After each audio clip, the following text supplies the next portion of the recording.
Fala galera, bom dia, boa tarde, boa noite, nobres e valorosos guerreiros e guerreiras aqui do nosso Missão 193, Milão na área, com mais uma aula sobre história de Minas Gerais, aula de número 3, né? Onde nós falaremos da Revolução de 30 e a participação de Juscelino Kubitschek. Milão é muito importante demais. A Revolução de 30... ela implementa de uma maneira imediata uma atualização na nossa indústria que era muito atrasada, muito defasada. Tá? Indústria onde nós temos Getúlio Vargas como o pai da indústria moderna e não como o criador da indústria no Brasil. Primeiro rótulo que eu gostaria de tirar de vocês. Bacana? Getúlio Vargas, em que vai se destacar de uma maneira fiel, muito forte, né, em concentrar a indústria onde nós já tínhamos um capital a mais. São Paulo como grande destaque e Minas entra com muita força. Até porque com a indústria chegando em Minas Gerais, nós teremos uma mudança no comportamento social e na questão da distribuição de renda em Minas. Nós teremos um outro viés, saindo a mineração, a dependência do café, com a indústria, Minas Gerais também vai virar uma grande potência. Só lembrando que Minas Gerais foi ênfase, foi chave na República Oligárquica, né? Onde Minas e São Paulo revezavam no poder com o café com leite. Então vamos, queridos, para cima, olha lá. Importância de Minas Gerais na Revolução de 30, marco crucial, sem sombra de dúvida, né? Derrubou a República Velha, essa dividida em República da Espada num primeiro momento, bem curtinho, né? Deodoro da Fonseca e Floriano Peixoto, e na sequência vem a República, dentro da República Velha, a República Oligárquica. As oligarquias, onde São Paulo e o nosso belíssimo estado de Minas Gerais entra com muita força. Só lembrando que Minas era uma potência nacional em que causava a raiva de alguns concorrentes, né, de alguns outros estados, e ao mesmo tempo uma admiração muito grande da elite e de alguns pensadores que faziam parte do poder. Porém, quando chega Vargas e quebra o coronelismo e quebra a República Oligárquica, Minas vai ser um pouquinho coadjuvante, né, ali no início da Revolução de 30, mas vai engrenar uma ótima industrialização, porque era mais um estado, assim como São Paulo, a ter um capital, um poder financeiro muito considerado. Show de bola, galera! Olha lá! Estado Novo e o impacto em Minas Gerais. Falávamos da Revolução de 30. O Estado Novo foi uma terceira fase da primeira passagem de Vargas, né? Nós tivemos o governo provisório, o constitucional e o Estado Novo. No Estado Novo, automaticamente, nós tivemos uma centralização política e foi praticamente uma ditadura, né? Uma imposição autoritária, onde Minas é afetada de forma direta. Minas já não passa a ser o centro assim.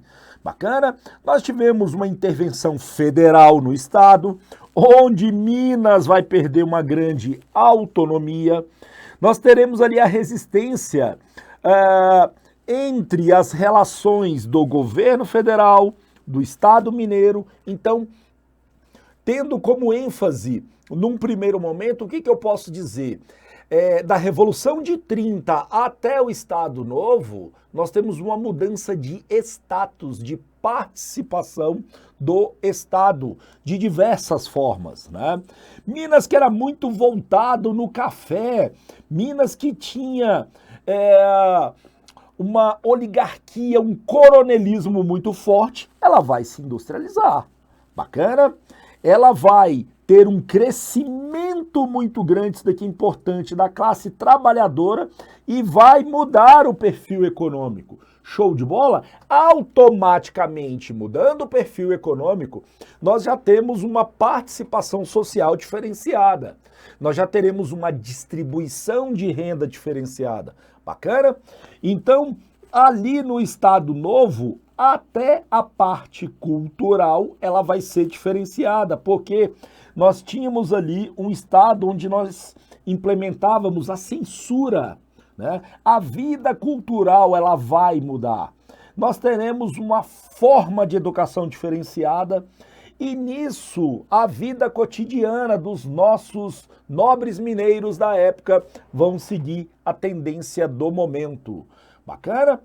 Nós teremos aqui uma figura, uma imagem importantíssima que se eu fosse o elaborador da prova, eu automaticamente utilizaria aí o nome dele, eu utilizaria, né, a passagem dele, né, Antônio Carlos Ribeiro de Andrada, figura super imponente na época. No período republicano, então, nem se fala, abrindo a imagem aqui.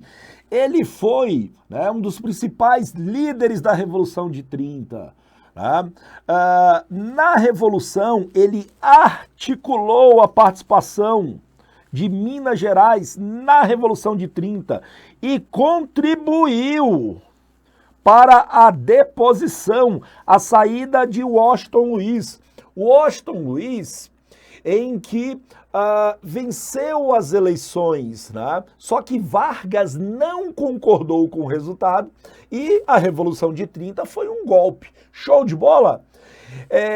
Falando de Antônio Carlos Ribeiro de Andrada, nós temos ali um legado que vai muito além da Revolução. Ele foi vereador, ele foi prefeito, presidente, o que na época dava para ser do Estado. Tá? Ele teve participações ministeriais e a ênfase, a participação dele, principalmente na educação, foi uma coisa surreal. Show de bola? Tá? E ele foi um dos que participou do processo de ascensão de Minas como uma grande potência nacional. Bacana? Sob a influência dele, ele teve uma influência super badalada, principalmente em gerações políticas, né? Moldando assim a identidade geral do Estado. Olha aqui o nosso lindão. Olha aqui. Sentiram ali? Ele foi bisneto de José Bonifácio de Andrada e Silva, o patriarca da independência, bacana, e filho de Antônio Carlos Ribeiro de Andrada, né, que foi um deputado da Assembleia Geral Legislativa, automaticamente legado político, né. Em 1894 foi eleito vereador e vice-presidente da Câmara Municipal de Juiz de Fora, bacana, como secretário de Finanças do Estado, né, vai a prefeito de BH. Em 1911 vai se eleger deputado federal, olha o crescimento nacional aqui, pelo PRN. Ele vai passar a integrar a Comissão de Finanças em 1917, onde será também ministro da Fazenda de Venceslau Braz. Show de bola? Vai fazer muitas reformas econômicas, vai aperfeiçoar a fiscalização da Receita Pública.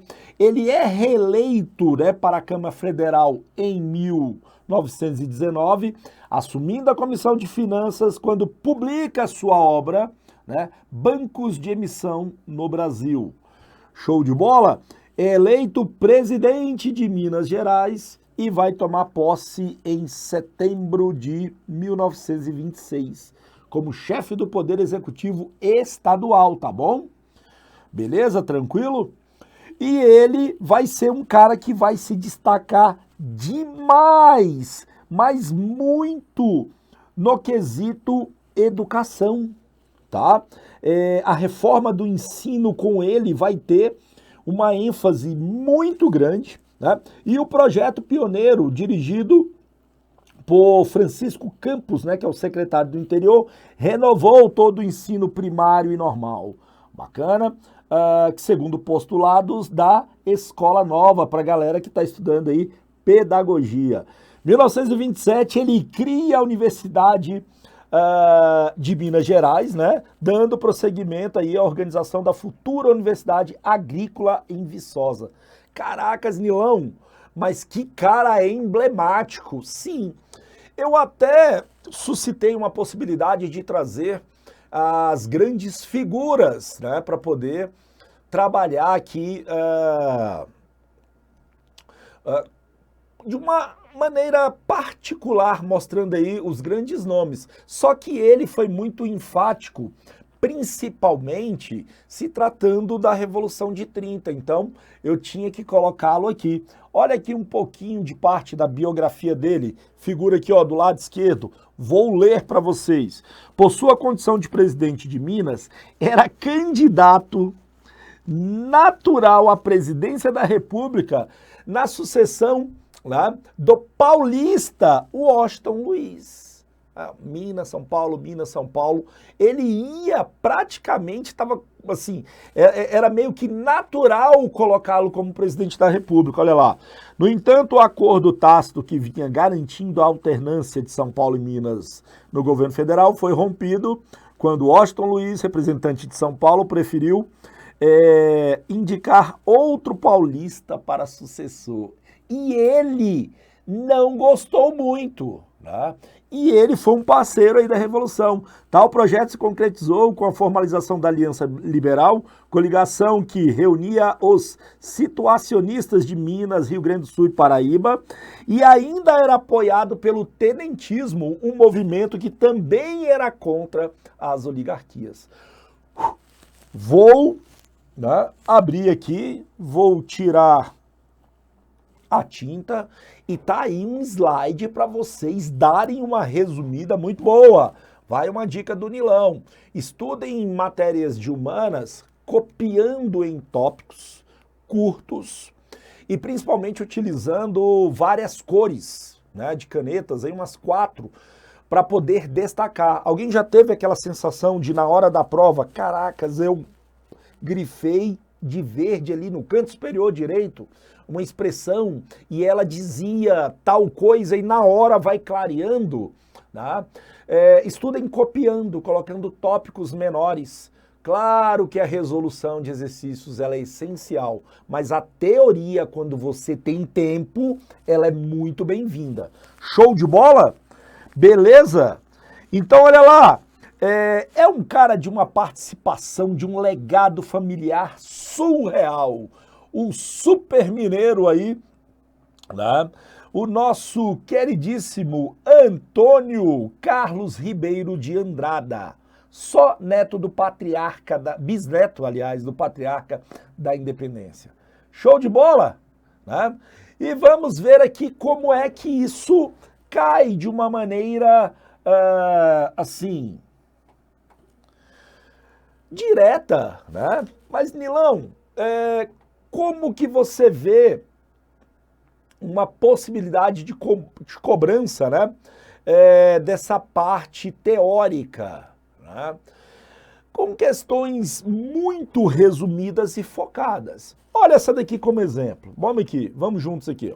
Façamos a revolução antes que o povo a faça. Essa frase foi atribuída ao governador de Minas Gerais, Antônio Carlos de Andrada, da qual se extrai a ideologia política introduzida na Revolução de 30, ou seja, vamos nos antever e atender ao povo de forma imediata, né, sem rodeios. E, na verdade, a Revolução de 30 ela foi um grande golpe, né? Promovida pelos interesses de quem? Do operariado, com o objetivo de intensificar a industrialização. Bonita, mas não. Da burguesia industrial. Existia burguesia industrial já em 30, onde nós tínhamos algumas manufaturas fracas no Brasil e a indústria ainda não tinha sido implementada ao ponto de trazer uma elite consolidada, onde o Brasil era muito voltado ao café, por exemplo, né? Não. Letra C da burguesia cafeicultora de São Paulo, visando a valorização do café. 1930 nós tínhamos passado pela crise de 29. e o café estava sendo queimado, porque os compradores internacionais estavam segurando o dinheiro, né? A quebra da Bolsa de Nova York, ela foi benéfica para a introdução da indústria moderna no Brasil, mas muito ruim financeiramente, principalmente para nós que dependíamos do café. Então, letra D, das oligarquias dissidentes aliadas ao tenentismo. Olha que maravilha. O tenentismo era contra a política café com leite. O tenentismo era contra a república oligárquica, né? E, de uma certa forma, apoiou Vargas pela reforma do Estado. Show de bola. Letra D de dinâmicos. Viu? Viu como é que cai? E, queridos, olha lá, a Revolução de 30, alterando o cenário político, alterou tudo em Minas Gerais. Com o fim da oligarquia, né, nós teremos ali uma mudança nas classes sociais, novas lideranças vão ascender, né? A dinâmica política vai ter novos caminhos. Minas Gerais vai mudar de forma política, social e principalmente econômica, né?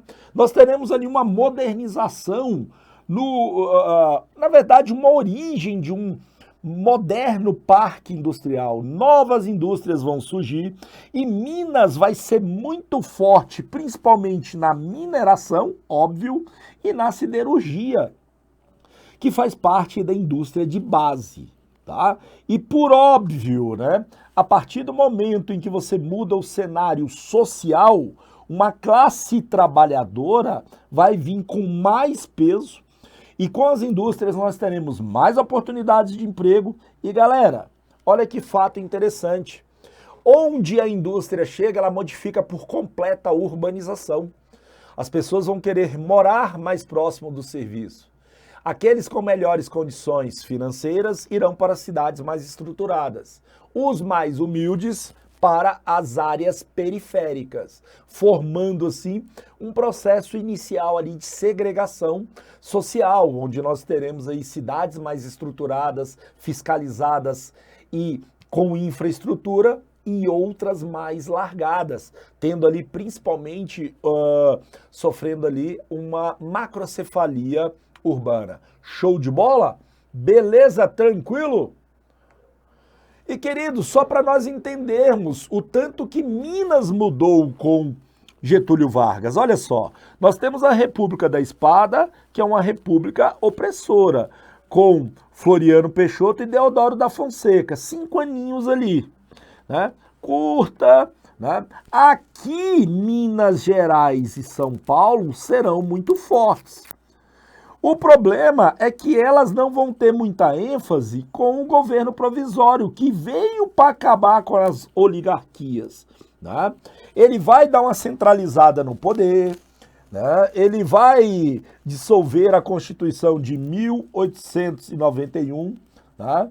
E nós teremos ali em 32, num primeiro momento, o voto feminino sendo autorizado e entrando com um pouquinho mais de amplitude na Constituição de 1934. Show de bola? Aqui a intentona comunista, como uma inimiga de Vargas, declaração do estado de sítio aqui no governo constitucional. E aqui o Estado Novo com a Constituição polaca, uma Constituição ditatorial, uma Constituição onde Vargas tinha, né, alguns princípios amparados, né, em uma de suas grandes, vamos dizer assim, inspirações, Benito Mussolini, né? Vargas que não escondia praticamente uma admiração pelo fascismo. Show de bola? Tá? Então, Minas Gerais com o governo provisório, com a Revolução de 30, vai mudar de forma completa. Pegaram, queridos, a ênfase, pegaram ali a necessidade que Minas tinha que adquirir a nível de adaptação, tá? Com a mudança completa no cenário político. Para Minas Gerais foi muito positivo, até porque Minas Gerais tinha um bom respaldo, principalmente para poder investir em indústrias. Show de bola, queridos? Então vamos lá. Uai, Nilão, mais uma? Bora!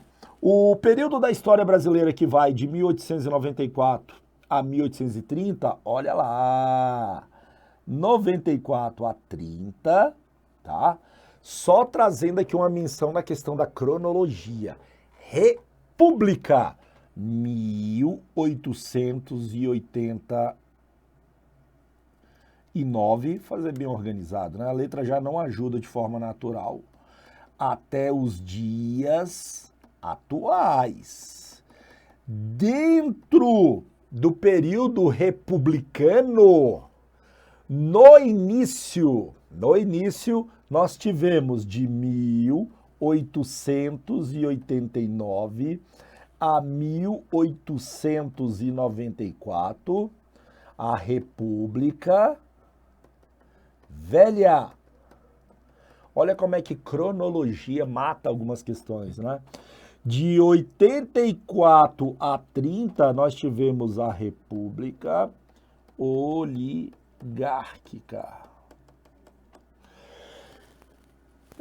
que culminou com a ascensão de Vargas na presidência, marcado pela presença de poderosas famílias, oligarquias, né? Exercendo o poder político, especialmente por São Paulo e Minas Gerais. Esse período recebe o nome de República Oligárquica, onde Minas era uma das potências nacionais, tá? E não coadjuvantes. Ela vai entrar um pouquinho como coadjuvante, início ali do governo provisório, mas vai se reerguer e voltar a fazer parte do cenário nacional com muita força, porque Minas guardava um pouco, né, de um bom poder aquisitivo e conseguiu se industrializar, não da mesma forma como São Paulo, mas de uma maneira muito mais positiva do que outros estados, voltando novamente ao cenário nacional. Beleza, queridos? Então, olha lá. Outra coisa que doeu um pouquinho, né? Acabou ou diminuiu o coronelismo, né? Onde Minas Gerais tinha uma força muito grande. Então, o poder que era muito centralizado e tinha na figura desse coronel não militar, mas dono de grandes terras, que exercia uma influência política muito forte, né? Passou a ser mais espalhado. Eu não vou dizer que ficou democrático, né? Mas a participação popular ela se tornou maior a nível de política, né? Onde a democratização foi aumentando, melhorando. Então, Nilão, cola aqui. Para Minas, a Revolução de 30 foi positiva? Sim, fato. Minas era extremamente agrária, voltada a oligarquias, famílias poderosas, tinha um forte coronelismo, ela abriu mais horizontes, ela teve mais uma participação popular e nós teremos, apesar de gaúcho, de Vargas ser gaúcho, nós teremos outras pessoas fortes que vão representar Minas Gerais. Show de bola? Tranquilo? Então vamos aqui. Né? Tivemos a expansão da educação, né, no governo Vargas, onde uma nova geração de mineiros com mais qualidade e acesso ao conhecimento veio automaticamente mudando o perfil social, né? A nível de infraestrutura, na questão ferroviária, na construção de rodovias, na modernização de sistemas de comunicação, né? Minas se tornou um local mais acessível, mais conhecido, tá? E automaticamente com mais participação na economia nacional. Show de bola? Em 1930, além de ter impulsionado novas lideranças, trouxe a ascensão de líderes, né, em diferentes setores, tirando ali aquela centralização nas oligarquias. Beleza? O Estado foi modernizado, nós tivemos mais investimento em infraestrutura, educação, saúde, a urbanização, de uma maneira óbvia, se transformou, né? E querendo ou não, queridos, está aqui, ó, tá? A Revolução de 30 foi, de fato, sim, um marco histórico para o Estado. Eu não estou necessariamente opinando. Minas Gerais abriu um leque diferenciado. Eu não tenho que questionar isso daqui, tá? Tranquilo? E olha lá, figuras importantíssimas. Deixa eu entrar aqui na tela, depois eu abro, né? Presidentes, quer dizer, um deles não chegou a ser, vamos dizer assim, foi, né? Venceu ali as eleições, mas não chegou a exercer o mandato, né? Mas tá aí, 3 caras participativos e sensacionais em Minas Gerais. JK, nosso lindão aqui, ó. Tancredo Neves. E o Topete, que eu peguei essa caricatura porque ele era muito conhecido na época pelo seu topete. Itamar Franco. Eu, né, vou trabalhar aqui o básico, mas eu daria uma aprofundada nesses 3 caras. JK eu vou me aprofundar, tá? Por quê? Porque foram 3 mineiros muito fortes e, querendo ou não, decisivos para o cenário nacional. JK foi o cara que abriu a economia e trouxe empresas estrangeiras, trazendo o Brasil para o cenário internacional. E que com o plano Metas, 5 anos em 5, ele centralizou a capital e foi essencial na interiorização do Brasil. Tancredo Neves foi aquela quebra, né, do período militar em que depois ali do movimento das diretas já, ia ser o nosso primeiro representante civil pós-período militar. Ele morre e quem assume é José Sarney.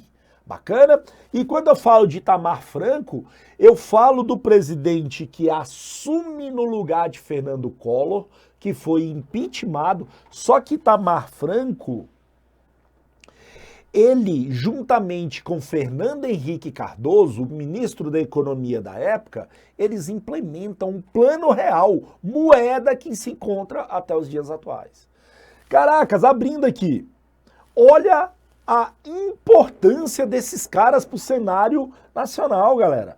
Eu me aprofundaria muito neles, beleza? Muito! JK, construção de Brasília, o plano Meta 50 anos e 5 e um grande crescimento econômico.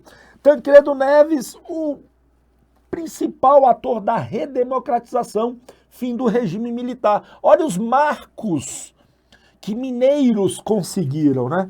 Itamar Franco, preciso falar mais alguma coisa, galera? Plano real, estabilidade econômica, combate à inflação. Brasil subindo. Brasil com muita ênfase no neoliberalismo, Estado mínimo, Estado cuidando do essencial e o particular participando aí da parte econômica. Então, queridos, pagando aqui, tá? Pensa numa possibilidade boa de vocês se aprofundarem. Como eu disse para vocês, irei me aprofundar em JK, tá? Agora, Tancredo e Itamar é interessantíssimo vocês verem a mais. Pô, Nilão, mas por que você não dá essa canja aí para nós?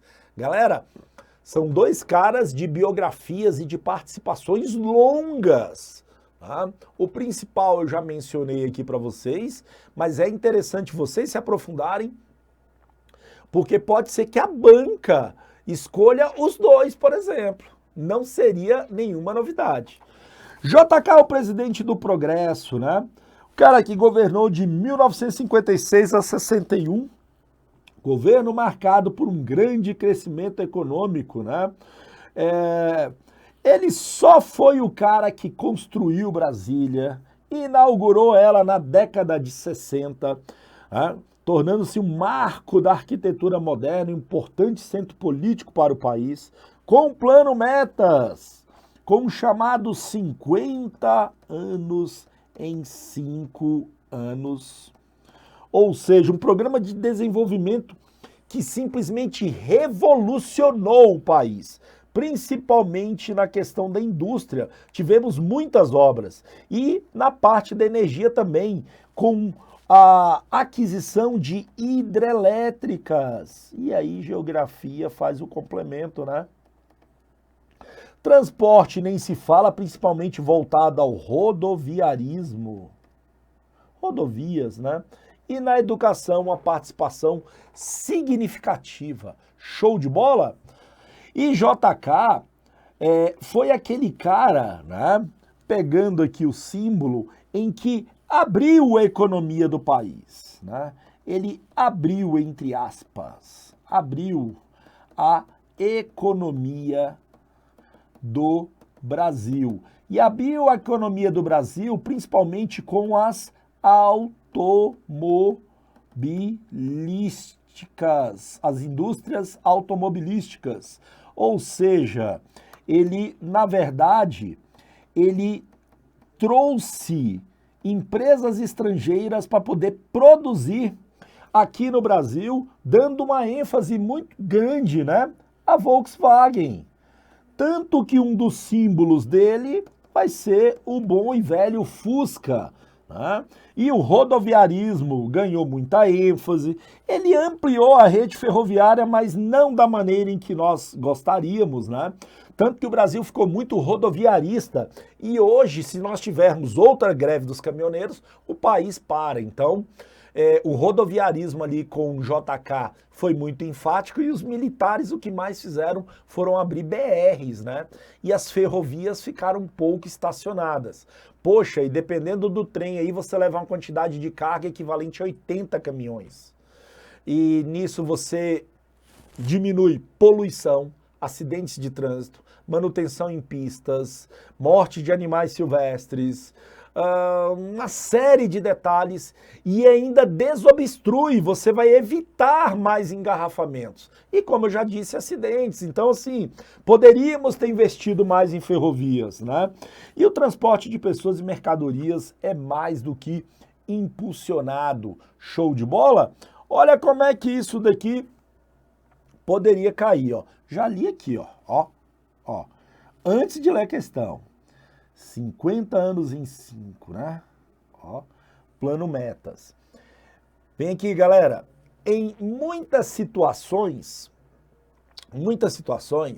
nós teremos o rodapé, a fonte, né? A fonte, rodapé não, a fonte ali do enunciado como uma maneira de nos ajudar a resolver algumas questões, tá?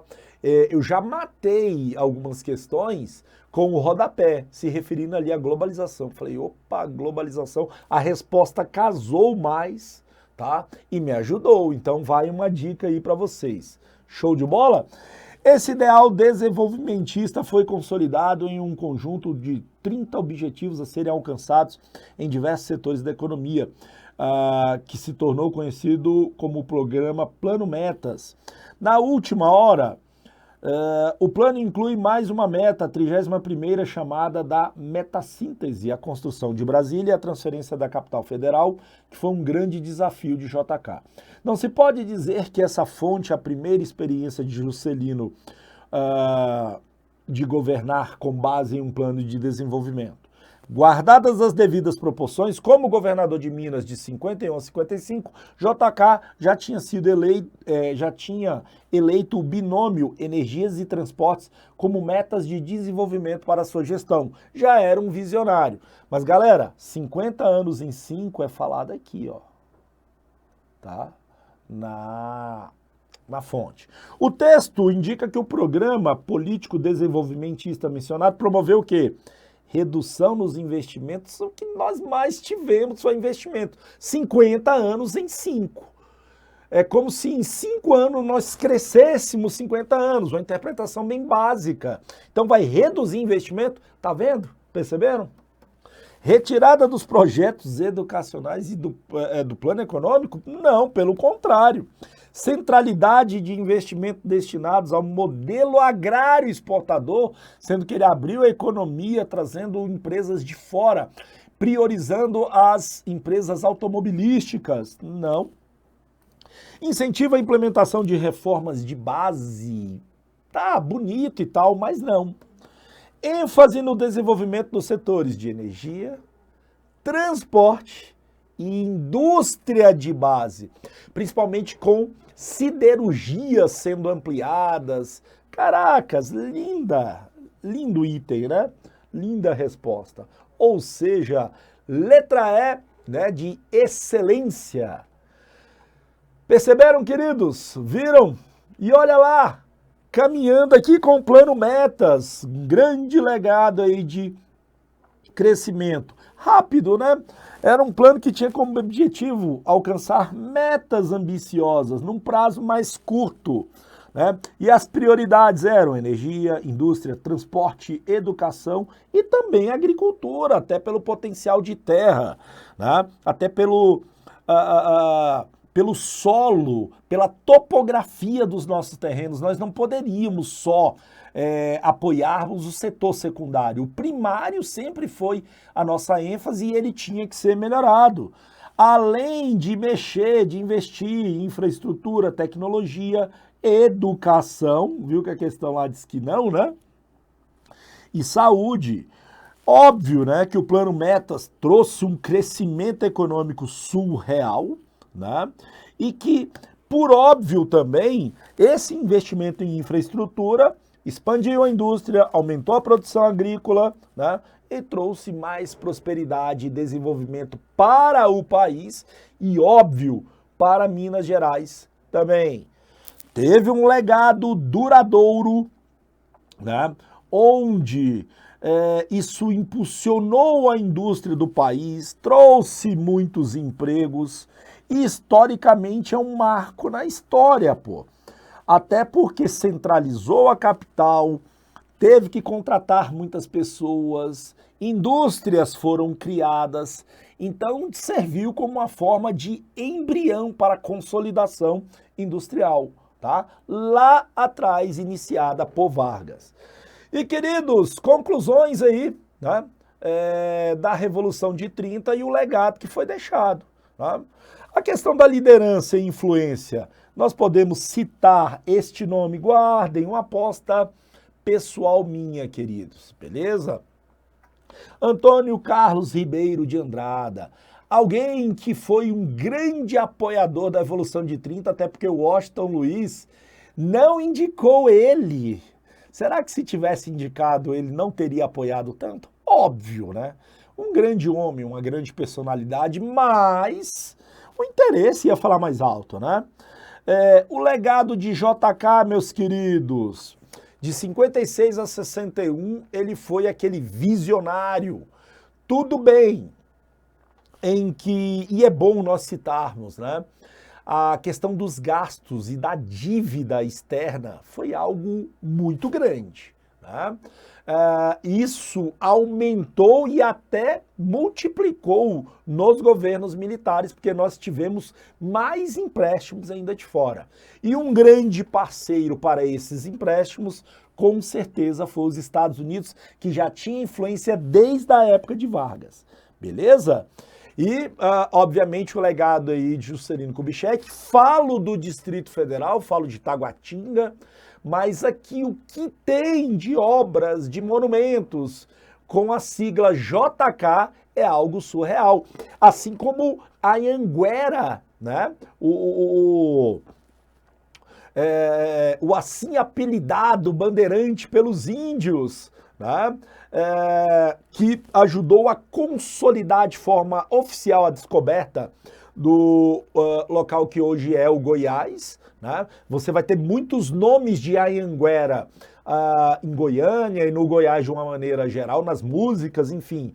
JK aqui no DF é o cara, né? Shopping JK, Avenida JK, edifício Juscelino Kubitschek, Sara Kubitschek também fazendo uma analogia, né? A familiar, enfim, tá? Então, óbvio que ele foi um cara de uma participação muito grande aqui, né? E esse legado duradouro trouxe grandes líderes como JK, por exemplo, né? E o Estado mineiro, né, ele vai desempenhar um papel super importante no cenário nacional, porque ele vai contribuir para o país. E aí, falo para vocês, Minas Gerais cresce mais com a Revolução de 30, Minas Gerais abandona uma tendência oligárquica de famílias poderosas comandando e amplia um mercado de trabalho, traz mais atividades para poder prosperar no país, dá uma ênfase muito grande na parte industrial, automaticamente trazendo mais empregos e modificando a urbanização, aspectos sociais, aspectos educacionais e voltando a ser uma grande potência aí no nosso país. Show de bola, queridos! Sensacional, bacana, pra cima, excelente, tá aí. Finalizamos essa terceira aula, vamos aí para a quarta. E valeu, meus queridos! Tamo junto e rumo à vitória. Tchau, tchau!